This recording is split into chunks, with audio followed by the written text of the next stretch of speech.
Olá, galera do sétimo ano, tudo bem com vocês? Tudo ótimo, lindo, maravilhoso? Estou aqui para fazer aquela revisão clássica antes da minha prova, tudo bem? Espero que o vídeo auxilie vocês aí nessa jornada aí para a minha prova dessa semana. Galera, o que acontece, né? Minha prova ela vai estar versando principalmente a apostila 2 de Vossas Senhorias, isso tanto para o sexto A, para o sexto não, perdão, para o sétimo A, quanto o sétimo B, quanto o sétimo C, tirando ali que o sétimo C terá uma parte relacionada a equilíbrio que não vai ter no sétimo A, sétimo B, tudo bem? Galera, o que acontece? A minha prova ela vai estar versando principalmente ali sobre as ideias do senhor Isaac Newton e também sobre as histórias relacionadas ao conceito de movimento, né? Lembrando, né, que o conceito de movimento ele é extremamente importante e ele sempre depende do meu referencial, tá? Então, é o referencial que eu estou adotando que me diz se eu estou ou em movimento ou em repouso. Se a minha distância ela mudar em relação ao meu referencial, eu estarei em movimento. Agora, se a minha distância se mantém constante em relação ao meu referencial, eu estarei parado. É um caso muito clássico notar isso quando eu analiso ali um ônibus em movimento. O ônibus está em movimento, eu estou sentado dentro dele. Então, eu, em relação ao banco do ônibus, eu estou parado. Mas em relação à estrada, eu estou em movimento. Muito cuidado com isso. Mas a ideia do movimento, né, e as causas dele sempre variaram ali ao longo do tempo. O primeiro filósofo ali a defender como é, eu tentar explicar, na verdade, o que seria o movimento é o senhor Aristóteles. Aristóteles ali tão comum aí dentro do estudo da física, ele sempre defendeu que o movimento, tá, galera? Ele dependeria de uma força, seria o que seria uma força, qualquer agente capaz de produzir movimento. Então ele dependeria de uma força, só que essa força ela deveria atuar durante todo o movimento, todo o movimento. E aí, lembra lá que eu falei para vocês?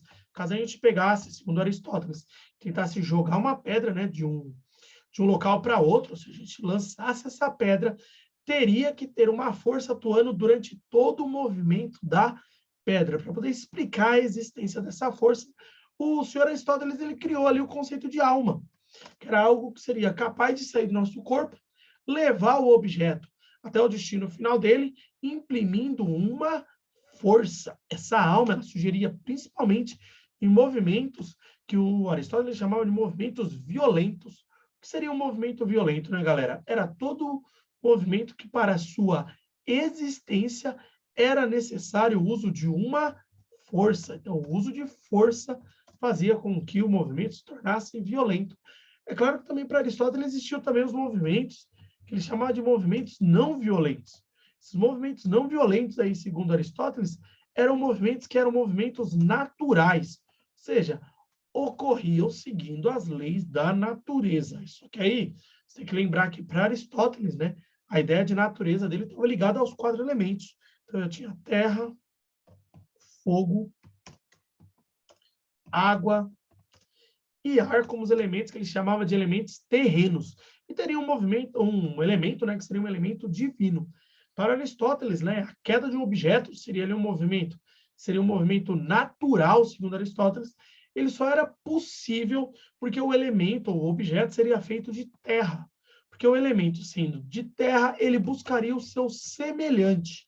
E aí, nesse caso, sendo semelhante a ele sendo de terra, ele buscaria nada mais, nada menos do que a terra. Essa é a defesa de Aristóteles de por que, que os objetos se movimentavam. Mas dá para perceber, né, que essa defesa do Aristóteles ela é um pouco, digamos assim, não correta fisicamente, né? Para Aristóteles, era bem filosófico, isso fazia sentido, mas hoje nós sabemos que os objetos não são feitos de terra, fogo, água e ar apenas, eles são feitos de átomos, que é o primeiro, né, a questionar essa ideia, que era a ideia do Aristóteles. É o nosso amigo Galileu Galilei. O Galileu Galilei, a primeira coisa que ele questionou é essa necessidade da existência de uma força durante todo o movimento. O Galileu fez isso como, tá, galera? Ele usou ali os famosos experimentos mentais do senhor Galileu. Os experimentos mentais que seriam experimentos, seriam difíceis de ser realizados de maneira simples, né? Ou seja, ali a gente conseguir as coisas seriam muito difíceis. Então ele só criava ali na mente dele e estipulava o que poderia acontecer. O experimento mental, né, que o Galileu Galilei fez, foi um experimento que julgava que a gente poderia jogar uma bola e uma superfície perfeitamente lisa. Se eu tivesse uma bola e uma superfície perfeitamente lisa, não teria um motivo para essa bola parar. Ela manteria o seu movimento eternamente. Por que ela manteria esse movimento eternamente? Porque não existiria uma força para poder impedir esse movimento. O que o Galileu defendia era um objeto em movimento permanece em movimento, enquanto o objeto parado,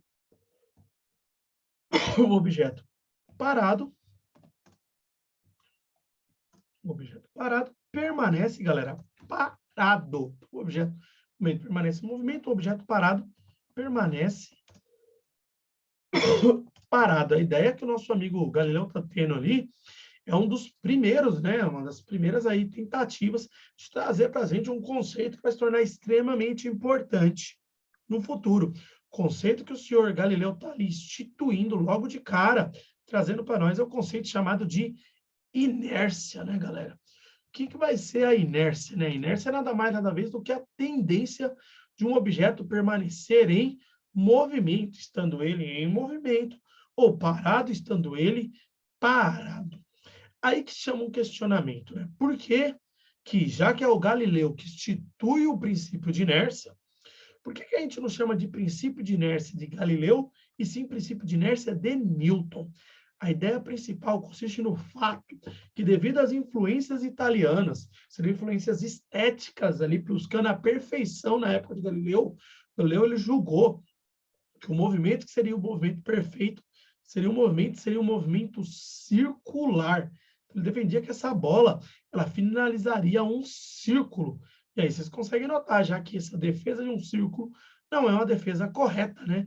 Ele acreditava que a sua inércia seria uma inércia circular, que está completamente incorreto, porque ao soltar um objeto, ele não completa um círculo. Ele segue em linha reta. É por esse motivo que o princípio de inércia acaba sendo reconstituído e aí explicado corretamente pelo nosso terceiro visionário, nosso terceiro físico ali, responsável por desenvolver nossos conceitos, que é o senhor Newton. Então, agora a gente fala dele, Isaac Newton, que defende ali a real necessidade do que seria um movimento, tá bom? Em Newton, a causa do movimento é uma força, mas essa força, ela inicia o movimento. Após iniciar o movimento, essa força ela não atua mais, acabou a atuação dela. A partir de agora, ela vai partir a se movimentar pelo chamado princípio de inércia, que agora é o princípio de inércia do senhor Isaac Newton. Para ele, um objeto em movimento permanece em movimento retilíneo e uniforme, ou seja, para Newton, a inércia ela seria retilínea, enquanto Galileu ela seria circular. Um objeto parado permanece parado. Por enquanto, parece-me ali que o nosso amigo Newton está praticamente roubando ali a ideia de Galileu. Não é isso, tá, galera? Porque o conceito de Newton sobre o princípio de inércia ele é muito maior, tá bom? Porque dentro do princípio de inércia dele, a gente constitui ali uma maneira de medir a inércia, que o Galileu não tinha indicado. Para o Newton, como é que você mede a inércia de algo? A inércia ela é medida diretamente pela massa do objeto.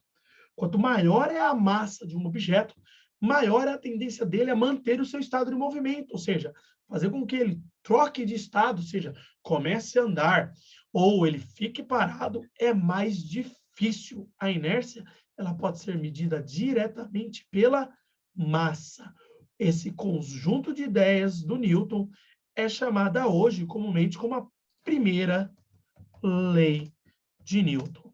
Primeira lei de Newton, conhecida como princípio de inércia, que explica ali o funcionamento de um airbag, né?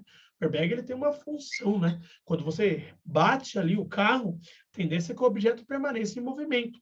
Mas, na hora que você infla o airbag ele reduz ali a sua movimentação, imprimindo uma força para poder parar. A lei de inércia Essa é a primeira lei de Newton.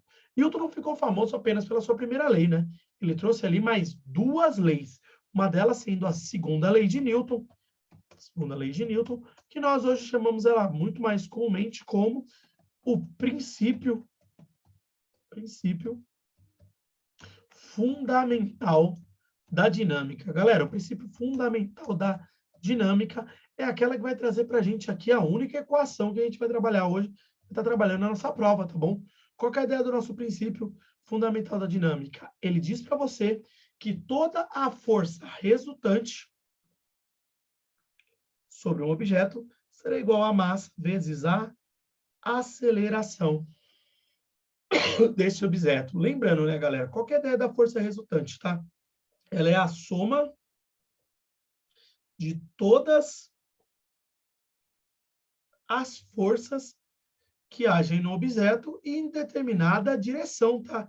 Cuidado com isso, tá? Somente ali eu posso considerar as forças que estão em X ou em Y, tá bom? E aí, essa unidade de medida dela sempre será em Newton. Se os dois objetos, ou seja, se tiver duas forças na mesma direção, eu vou ter que somar essas forças caso elas estejam no mesmo sentido. Por exemplo, as duas para frente. Agora, caso eu tenha uma força para frente e uma força para trás, aí, galera, eu vou ter o quê? Vou ter uma subtração dessas forças. Cuidado com isso na aula do cálculo. É possível que um corpo sob ação de forças esteja parado? Claro que é possível, pois se forem duas forças com o mesmo valor, ou seja, a mesma intensidade, mesma direção, mas sentidos opostos, atuando no mesmo corpo, o objeto ficará parado. Extremamente importante. Esse M, galera, é o nosso M de massa, medido obrigatoriamente em quilogramas. E esse A é o que vai medir exatamente qual que é a tendência de movimento que tem um objeto, tá? Esse A é chamado de aceleração, ou seja, o quanto que esse objeto vai se movimentar em metros por segundo ao quadrado, galera. Extremamente importante. Vou estar fazendo um exemplinho aqui para a gente entender como é que funciona, né? Digamos que eu tenho um objeto ali, né, galera? Que ele está atuando, digamos assim, um objeto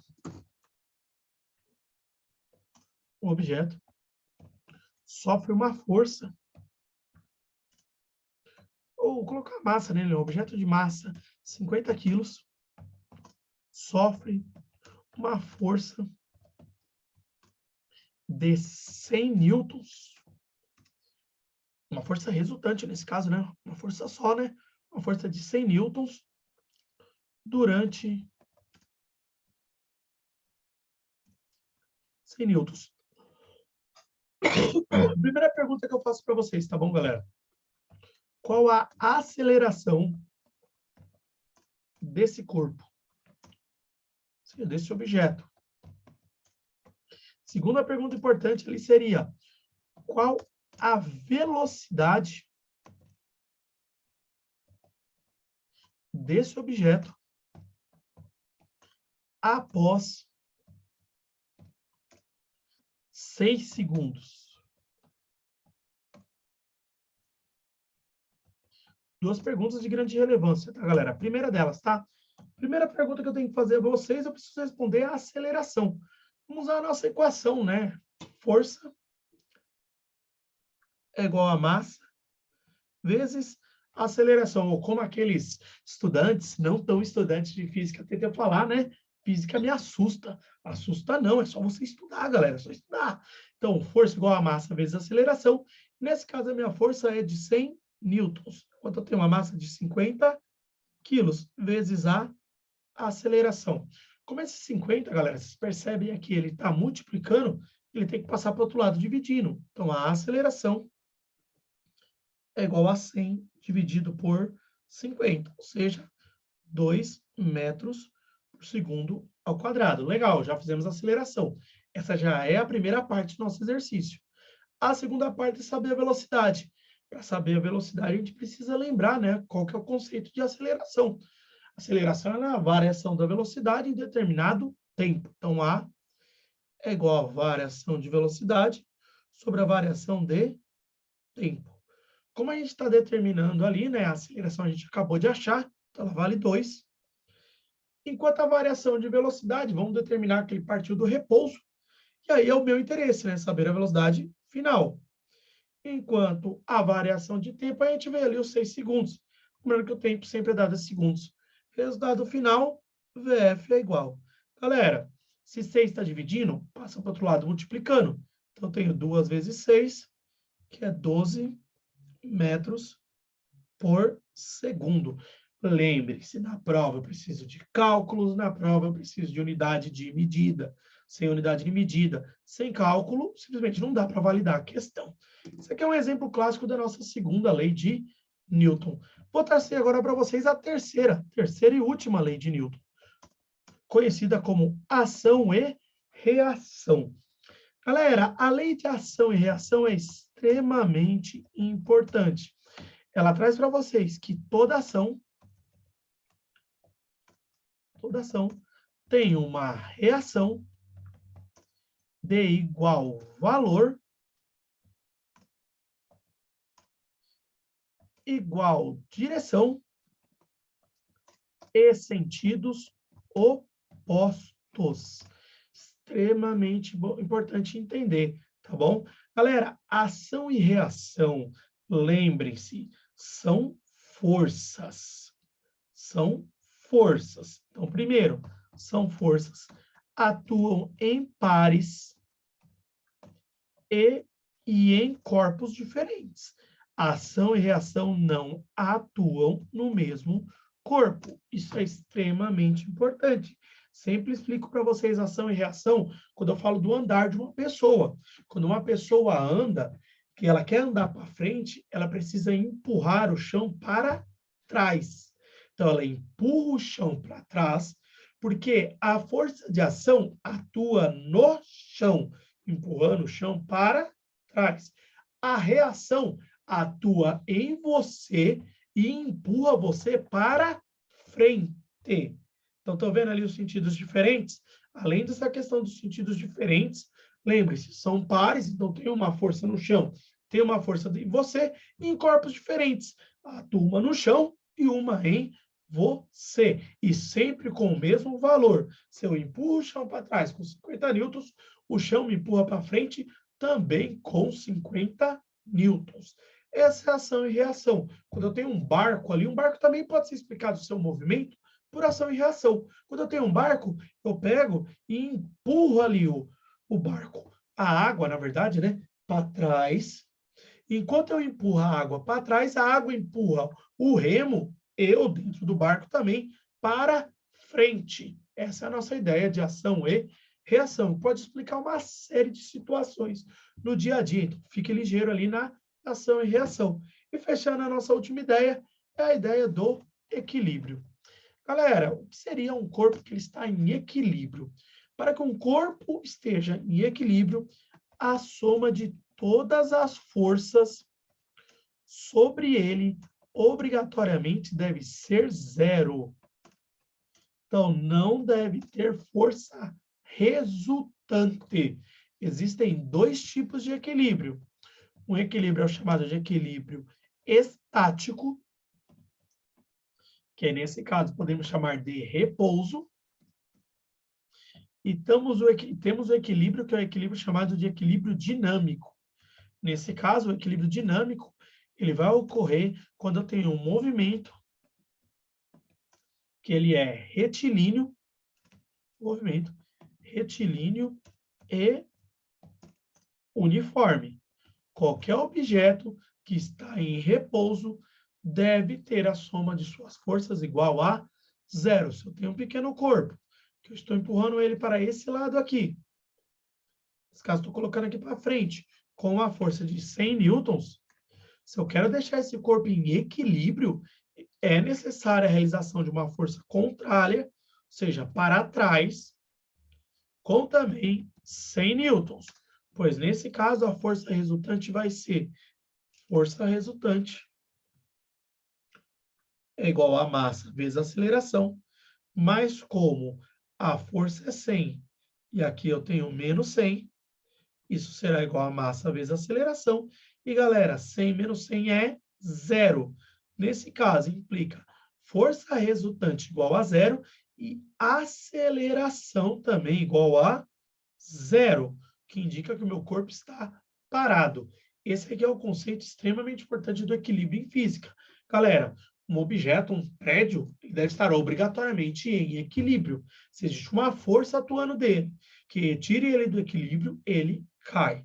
Galera, espero que vossas senhorias tenham entendido aí os conceitos referentes à minha matéria. Estudem até o dia da minha prova, vejam a apostila, refaçam exercícios. Tchau, tchau, até mais.